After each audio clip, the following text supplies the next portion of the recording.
Ya pemirsa, bisa dikatakan selain suara NU yang diperebutkan di Pilpres 2024, sebentar dulu bahwa suara anak muda juga diperebutkan.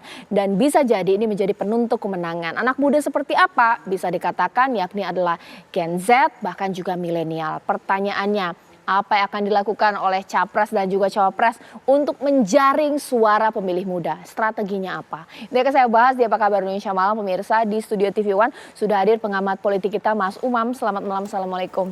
Malam Mbak Tata, Ya, kita waalaikumsalam. masih menunggu ya Mas Umam ya, ada Mbak Nadia Ade yang merupakan tim dari Ganjar Mahfud yang saya masih akan menunggu di malam hari ini. Tapi saya sudah tersambung dengan tim sukses, saya bisa katakan seperti itu ya, mewakili Baca Pres dan juga Baca Pres masing-masing. Ada Mas Gamal mewakili Anies Baswedan Caimin dan juga Mas Ibnu Riza mewakili Prabowo dan juga Gibran. Selamat malam, Assalamualaikum warahmatullahi wabarakatuh. Assalamualaikum warahmatullahi Waalaikumsalam wabarakatuh, Mbak. Salam kenal. Malam Mbak Caca. Ya, Gimana sehat kabarnya? alhamdulillah, kabar baik. Saya pertama kali ingin ke Mas Ibnu Riza, mengingat bahwa secara survei, beberapa survei mengunggulkan Prabowo disukai kalangan milenial, bahkan ada Gibran di sana. Sepercaya diri apa? Oke lah kalau disukai oleh kalangan milenial dan juga Gen Z. Tapi apa program ditawarkan, Mas Ibnu? Oke, Mbak. Salam kenal semuanya, teman-teman dari tim ses Pak Ganjar dan Pak Mahfud juga, Pak Anies Mahfud. Kali ini Mbak, generasi muda perlu kepastian siapa kandidat yang paling peduli dan mempersiapkan masa depan generasi muda secara sungguh-sungguh. Dan saya rasa visi misi Pak Prabowo dan Mas Gibran itu jelas mengantar kami para pemuda sebagai jembatan untuk khususnya kita kedepannya ada Indonesia Emas 2045. Di situ ada pengembangan sumber daya manusia, lalu pengembangan industri kreatif. Nah, itu sebagai bukti bahwa beliau Dedi Prabowo, kami sebut dari Bipro panggil Pak Prabowo itu Dedi Prabowo sebagai ayah kami, dan Mas Gibran itu akan menjembatani kami, memberi ruang lebih besar lagi untuk kami sebagai pemuda Indonesia untuk mencapai Indonesia Emas 2045. Gitu, Mbak. Oke, sekarang saya ke Mas Gamal. Mas Gamal, tadi dikatakan bahwa pasangan Prabowo Gibran paling peduli lah dengan anak muda. Nah, Amin ini seperti apa ini? Oke, baik, terima kasih. Jadi pertama saya ingin sampaikan kepada anak-anak muda kita bahwa kita generasi muda jangan mau dijadikan objek politik, komoditas politik, mangsa politik, target politik, dan sasaran politik. Jadi jangan pilih seorang pemimpin yang mendekati generasi muda dengan gaya berpakaian, bermedia sosial, ataupun gaya bicara. Jadi pilih pemimpin yang tahu apa yang diharapkan, dibutuhkan oleh generasi muda kita hari ini, mengetahui permasalahan. Nah, yang pertama kalau kita lihat pada survei yang dilakukan oleh indikator misalkan ya, masalah utama generasi zilenial hari ini itu adalah 24,2% menciptakan lapangan kerja, lalu 18,8% mengendalikan harga kebutuhan pokok, dan yang menarik 13,2% adalah pemberantasan korupsi ya. Dan itu pun hampir sesuai dengan generasi milenial, di mana 29,4% mengatakan masalah utama mereka adalah mengendalikan harga kebutuhan pokok, dan 21,1% mengatakan menciptakan lapangan kerja, dan 12% mengurangi kemiskinan.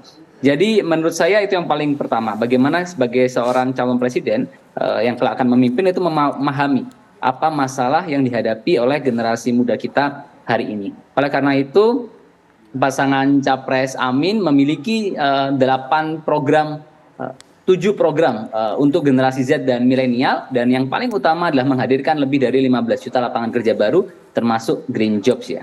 Dan yang kedua Mbak dan kawan-kawan semua, saya yakin ada 3 poin penting yang akan menjadikan pasangan Capres Amin itu saya katakan kompatibel dengan generasi muda hari ini.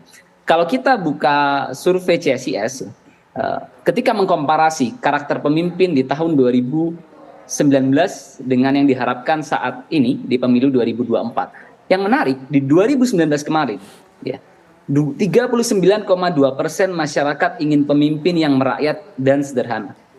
Sekarang angkanya hanya 15,9% yang menginginkan pemimpin yang merakyat dan sederhana. Nah, di sisi lain, pada 2019 hanya 11,1% masyarakat yang menginginkan pemimpin yang jujur atau anti korupsi. Sekarang angkanya 34,8%. Masyarakat generasi muda ya, itu menginginkan pemimpin yang punya sikap jujur dan anti korupsi.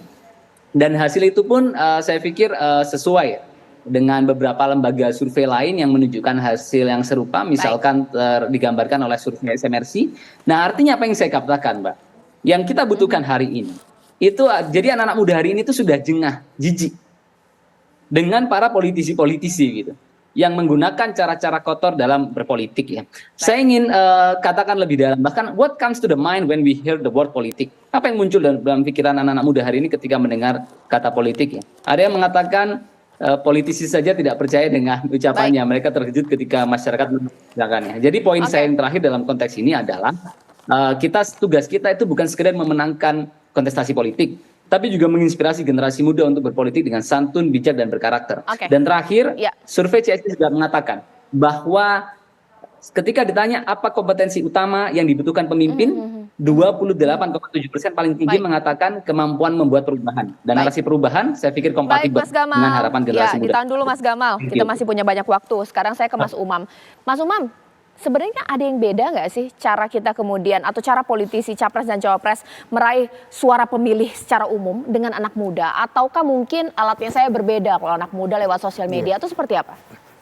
Iya, pendekatan tentu bisa cukup beragam Mbak Caca, karena bagaimanapun juga anak muda di Indonesia itu memiliki segmen yang sangat beragam.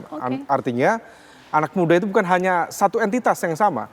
Ada kategori anak muda segmen perkotaan, ada segmen pedesaan, ada kategori anak muda dengan segmen santri atau non santri yang masing-masing memiliki karakter dan juga model-model yang cukup beragam. Nah, cara untuk mendekati mereka juga cukup beragam. Apa yang tadi disampaikan oleh Mas Gamal, saya pikir itu juga representasi dari apa yang dimiliki, yang menjadi concern dari masyarakat anak muda secara umum.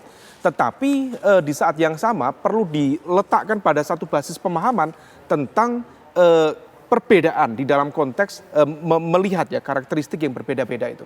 Nah, tetapi ada satu hal secara umum, Mbak. Anak muda baik generasi Z maupun generasi milenial atau yang kita singkat dengan generasi zilenial itu akan cenderung memiliki karakter yang sifatnya civically and politically disengaged. Mereka tidak terlalu suka dengan hiruk-pikuk politik, tetapi bukan berarti mereka kemudian tidak memiliki sensitivitas di dalam konteks merespon politik.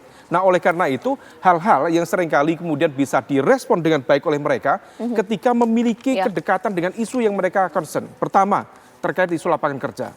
Yang kedua, terkait dengan isu pendidikan. Dan kemudian yang ketiga terkait dengan isu yang sepertinya itu terkait dengan konteks tata kelola pemerintahan yang baik, tadi anti korupsi. Tetapi belum semua ini kemudian bisa melekat pada kepala anak muda. Karena kalau misalnya kita bicara tentang isu anti korupsi, berapa segmen masyarakat kita yang berasal dari kelas menengah terdidik yang paham itu? Nah, itu tidak banyak. Sisi lain ada juga beberapa capres-cawapres yang dalam konteks pendekatannya juga cukup beragam dan itu cukup variatif.